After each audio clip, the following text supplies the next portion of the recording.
হযরত মুসা আলাইহিস সালামের জামানায় অনাবৃষ্টি আর খরাফাতের কারণে মানুষের মধ্যে হাহাকার লেগে গেল।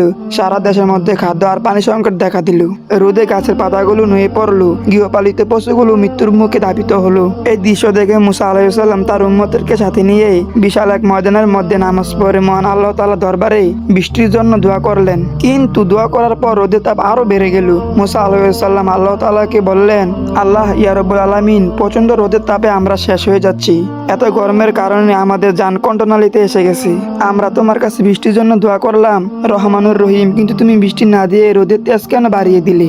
তখন আল্লাহ তাআলা হুই নাজিল করলেন, এ মুসা, তোমাদের সামনে এই বিশাল লোকদের মধ্যে একজন লোক আছে যে 40 বছর পর্যন্ত আমার নাফরমানি করছে। এক মুহূর্তের জন্য সে আমার নাফরমানি থেকে গাফেল হয়নি। এই লোকটির জন্যই আমি বৃষ্টি বন্ধ করে দিয়েছি। এই লোকটিকে তোমার এই জামাত থেকে বের হয়ে যেতে বলো, না হয় তোমাদের দোয়া কবুল করা হবে না। তখন মুসা আলাইহিস সালাম বললেন, এ আল্লাহর নাফরমান বান্দা, তুমি যেই হও না কেন, তুমি এখনই আমাদের এই মজলিস থেকে বের হয়ে যাও। তখন সেই গুনাহগার লোকটি মনে মনে চিন্তা করলো, আমি যদি এখনই এখান থেকে সবার সামনে বের হয়ে যাই, তাহলে সবাই তো আমাকে চিনে ফেলবে। আমি যে আল্লাহর সাথে নাফরমানি করেছি, আমি যে একজন গুনাহগার বান্দা, মান সম্মান সব ধুলে মিশে যাবে।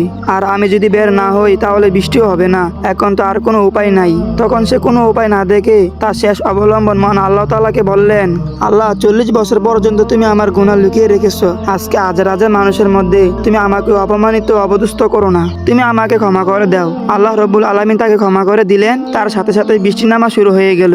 হযরত মুসা আলাইহিস সালাম বৃষ্টি থেকে অবাক হয়ে বললেন, আল্লাহ, এই মজলিস থেকে তো কেউ এখনো বের হয়নি। সেই গুনাহগার লোকটি এখনো পর্যন্ত এই মজলিসের মধ্যে আছে, তাহলে এই বৃষ্টি কিভাবে শুরু হলো? তখন আল্লাহ তাআলা বললেন, আমার যেই বান্দার কারণে আমি বৃষ্টি বন্ধ করেছিলাম, আমি আবার সেই বান্দার কারণে এখন বৃষ্টি দিয়েছি, আর তার জীবনের সমস্ত গুনাহ আমি ক্ষমা করে দিয়েছি। তখন মুসা আলাইহিস সালাম বললেন, সেই গুনাহগার লোকটিকে, আমরা তাকে একটু দেখতে চাই। তখন আল্লাহ তাআলা বললেন, মুসা, আমার সেই বান্দা 40 বছর আমার নাফরমানি করেছে, তবু আমি তার নাম প্রকাশ করিনি, আর আজকে তো আমি তাকে ক্ষমা করে দিয়েছি, তাহলে কেমন করে তার নামটা প্রকাশ করতে পারি? তো যাই হোক, আজকে এ পর্যন্তই। সবাই সুস্থ থাকবেন, ভালো থাকবেন, আমার জন্য দোয়া করবেন। খুদা হাফেজ।